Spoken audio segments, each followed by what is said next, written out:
फरीद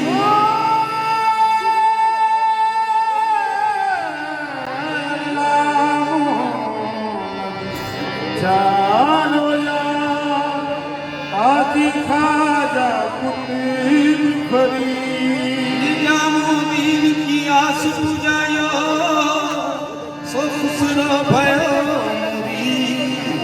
जदों बाबा दे दर ते जदों बाबा दे दर ते सिर नूं झुकाया है जदों बाबा दे दर ते सिर नूं झुकाया है साबिर दे पीर मैनू डंडे लाया है ओ साबिर दे पीर मैनू डंडे लाया है सही ओ साबिर दे पीर मैनू डंडे लाया है सही ओ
हमारी वीडियो को लाइक करें। ऐसी और वीडियोस देखने के लिए हमारे YouTube channel Gauri for you को सब्सक्राइब करें। बेहद शुक्रिया।